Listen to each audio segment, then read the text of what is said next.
The following podcast by Fusion Family Wealth, LLC, Fusion, is intended for general information purposes only. No portion of the podcast serves as the receipt of or as a substitute for personalized investment advice from Fusion or any other investment professional of your choosing. Please see additional important disclosure at the end of this podcast.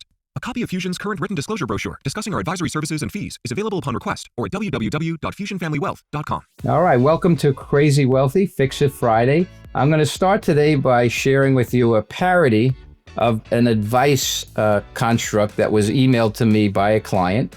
And then we'll go into the podcast because I think it's very appropriate. So it starts off, it says, as the report goes, a local financial advisor, Rick Rosas, announced that now was the time for utter panic and urged his clients to hastily make huge money moves based on pure emotion. Rosas called each of his clients one by one, advising them to let fear drive their financial decisions and recommending immediate changes before taking time to think it through. He says, "What are you doing sitting there? Buy, sell, panic," said Rosas, speaking to a young couple worried about their financial retirement account. Take that fear in your gut. Let it overwhelm you until you make massive, life-altering financial decisions. Do it quick. Hurry, he says. According to Rosas, the stock market has never fallen 10% before, and it's probably a sign of the apocalypse. He says, this is unprecedented. When faced with such uncertainty, the best course of action, he tells them, is to freak out and do something drastic. I'm encouraging all of my clients to abandon any semblance of a long-term strategy and to pull the trigger on whatever their emotions are telling them to do. At publishing time, Rosas had advised several clients to move all the money from their retirement accounts into something safe, like Bitcoin. So I start with that today because we're now approaching what's called a bear market, down 20% from recent highs. And what I just read to you is actually how people are going to feel they should be reacting after they watch the catastrophism on the financial media, listen to their friends, and respond to their own human emotion, bias-based signals. So I thought that was a good segue into today's podcast. Welcome to the Crazy Wealthy Podcast with your host, Jonathan Blau. Whether you're just starting out or are an experienced investor, join Jonathan as he seeks to illuminate and demystify the complexities of making consistently rational financial decisions under conditions of uncertainty. He'll chat with professionals from the advice world, entrepreneurs, executives, and more to share fresh perspectives on making sound decisions that maximize your wealth. And now, here's your host. Hi, everybody. Thank you for tuning in to another episode of Fix It Friday. I'm happy to be broadcasting today at a time when we're just about at a new bear market, which is to say down about 20% in the S&P 500 from its recent February highs. And I only say I'm happy to be broadcasting during that time because it's during those times when investors most need counseling to make sure that they maintain the proper temperament, helping them to avoid making the big mistakes that many make during these environments. So today, I'm actually going to talk about a couple of things that are related. One is what I call the three most important numbers in investing and wealth management. And the question that I often get during periods like this, which is, what new portfolio decisions are you recommending that your clients make in order to be able to survive the environment that we're going through with their money? And so I'm going to start off with the question, what are some of the new portfolio moves that I'm advising clients to make? And the answer to that is my clients don't have any new portfolio moves to make. They made their decisions, their portfolio decisions, all of them, when they decided that they needed to protect their money against inflation when we set up their plan, and they needed to protect their portfolio withdrawal needs from market declines by having at least 2 to 3 years living expenses set aside for when the times the market decline, so that they don't have to be forced to sell stocks that are temporarily down to support their lifestyle. So those decisions have been made a long time ago when we set up the plan. And whether you're going through a pandemic, a recession, a political party that we're not in favor of, or any other kind of crisis or volatility, those decisions don't change. We still need to have the investments in the portfolio to protect us against the biggest threats. So let me address what the biggest threats are. We've visited this in some previous podcasts, but it's certainly important to go over again. When we talk about wealth management and wealth preservation, to what end are we managing our wealth, and what are we protecting it from over the long term? And the answer is we're managing our wealth so that someday most of us who want to retire can retire comfortably and stay comfortably retired from a financial perspective.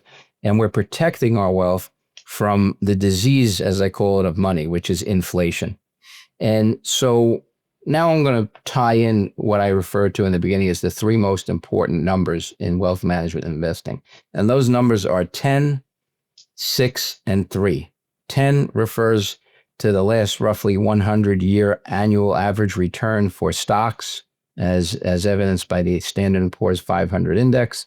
So they've made 10% a year for the last roughly 100 years, a little bit more actually. 6 is the equivalent 100-year return for a portfolio of bonds of similar types of companies. I say similar types to the S&P because we didn't have exactly the same companies for the whole period, but it's oranges to oranges, same types of companies. Bonds or lending money to those companies returned about 6% a year versus the 10% a year for stocks.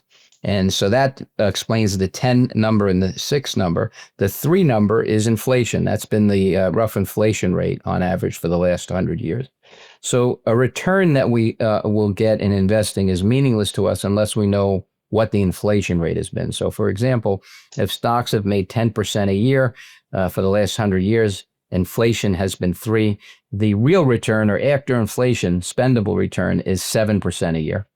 And if bonds have made 6% a year for the same 100 years, and inflation is 3, the real return for bonds is 3% a year. So stocks made 7 after inflation, bonds made 3. Fully 2.5 times or so more than bonds is what stocks made. And so why is that important? If we're going to survive a period like from the time I was born, where it costs literally 10 times more today to buy what a basket of goods cost back then. So if it cost me $100,000 to buy something, beginning of the decade, I was born in 1960, $100,000 today would cost me $1 million.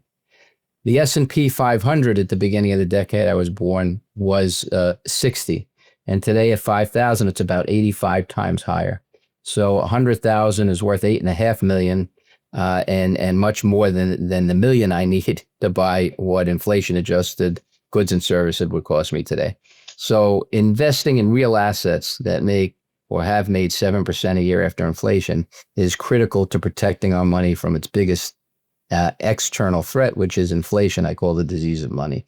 We need simply to have a lot more 7s in the portfolio over the next multi-decade period of our lives than 3s. It's just that simple. The 3s wouldn't have helped us keep up with inflation at all. In fact, bonds freeze every dollar that we invest. So if we invested $100,000 in 1960 in bonds, today the bonds are still worth $100,000 because the bond principal doesn't grow. And we've long since run out of money. So how is this related to the current environment? Well, in the current environment, when people are asking, what should we do differently in order to protect our portfolio, or more specifically, what portfolio decisions should we be making to protect our portfolio in the current environment? Whether we're experiencing an economic downturn for whatever reason, because of tariffs or anything else, or because of the pandemic in 2020. By the way, there's a parallel there. A lot of people today, they like to latch on investors to this term, unprecedented. This is different this time, Jonathan, because it's unprecedented. These tariffs were forced on us. It's self-induced. We've never experienced anything like it. And again, our memories are short. The global shutdown of the entire economy globally in 2020 was self-induced. The governments decided to shut down everything for a prolonged period of time, leading to the worst recession since the Great Depression, and leading to one of the worst economic growth rates since 1946. So the self-inducement doesn't have any relevance to the fact that as an investor, we still, for the next multi-decade period, need the 7s to be compounding at that rate after inflation versus the 3s. the environment doesn't change that need. And that's critical for everyone who's listening to that to understand and embrace the things that we're attracted to now to emotionally stop short-term pain is pressing perhaps the sell button. Let me sell some stocks and wait till quote unquote the dust settles and I'll get back in. It's impossible to time the markets. By the time the dust settles, the prices of stocks will reflect it, and you'll likely be, as many always do, buying in at much higher prices, having been much better off never having pressed the sell button, even though it's an instant relief. Because what we learn about investing in stocks, the ride up over long periods of time, it's like riding the stairs, right? Taking the stairs, and the down, like we just experienced, is like taking the elevator. It never feels good. And we imagine, gee, I don't want to go up those stairs again. How long is it going to take? And it particularly affects people who are getting a little older. So, for example, when we advise investors as part of their plan how to protect their wealth, there are two things to protect it against. One is the disease of money, inflation, and the other is themselves, the investor, and all the emotions that we are programmed with that cause us to make irrational money decisions under uncertainty. So whether or not we're 70 years old, or 35 years old, we have to embrace the idea that the average time it takes from the stock market to hit a peak level. So this February, the S&P hit something like 6,200.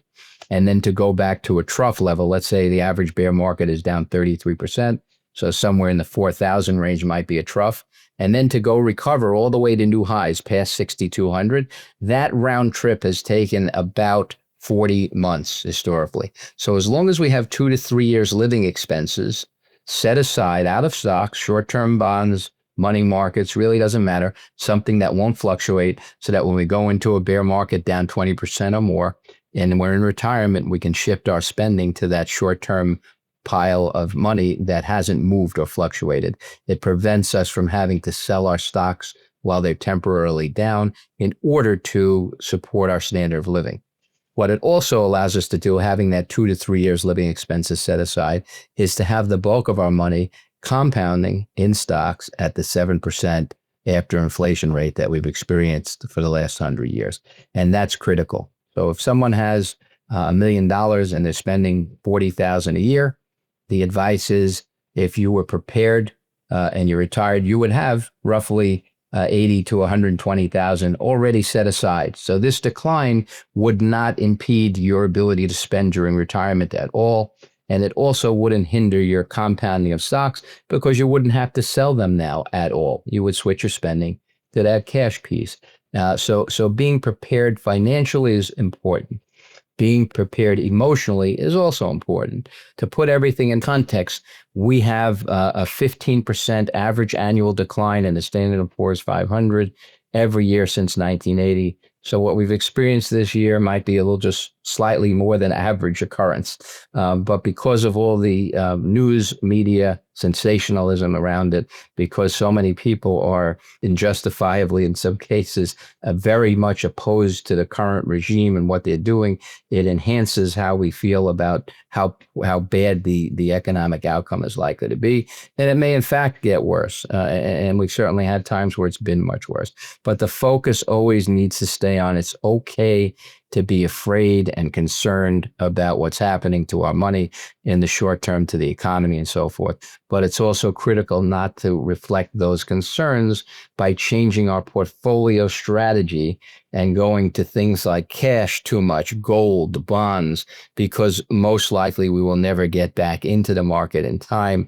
And those are just short-term fixes that often interfere with and sometimes destroy our long-term plan. I'll finish off by saying no matter how old someone is in their mind relative to their planning needs. So if somebody's in their 70s, this happened 2 years ago, which is why it's on my mind. They said to me, Jonathan, I understand your advice, maybe to have 2 to 3 years living expenses so that when we go into these crises, I'm okay. But I don't have as many years as your younger clients do. So it's not the same for me. So I take a step back because I am empathetic to how they feel about their age and their time to recover. But what I say to them is, let me ask you a question. If it has taken historically 40 months to go from a peak in the stock market to a trough and back to a new high, is that average time that it's taken historically different for someone who's investing when they're 35 or 70? And of course, the answer is no. It takes 3 years on average to get back. Doesn't matter how old you are. So you don't need to have a 20-year life expectancy to deploy this prudent strategy of having 2 to 3 years living expenses and having the bulk of the money in the sevens instead of the threes. And it's more important than ever because someone today, a couple in their 70s who doesn't smoke is likely to live well into their 90s. So they have a pretty long time horizon, and the inflation compound disease of money is very real for them as it is for everyone else who's in their 30s and 40s and so forth. So hopefully this podcast will be helpful to those who are going through a pretty stressful environment right now with their money and the fears they're feeling. But to please keep in mind, it's critical to maintain the portfolio. If someone has to worry about their retirement now who is retired, financially, it just means they didn't plan properly, most likely, and they don't have 2 to 3 years living expenses set aside. And that's something that is hard to address after the fact. But in recovery, that's what those people should do. They should adopt the plan and be prepared next time. So with that, thanks everybody for listening. You can tune in always to crazywealthypodcast.com, on our website, Apple, and all your favorite venues to listen to podcasts. Thank you for tuning in to another episode of the Crazy Wealthy Podcast. For more insights, resources, and to sign up for our newsletter, visit crazywealthypodcast.com. Until then, stay crazy wealthy.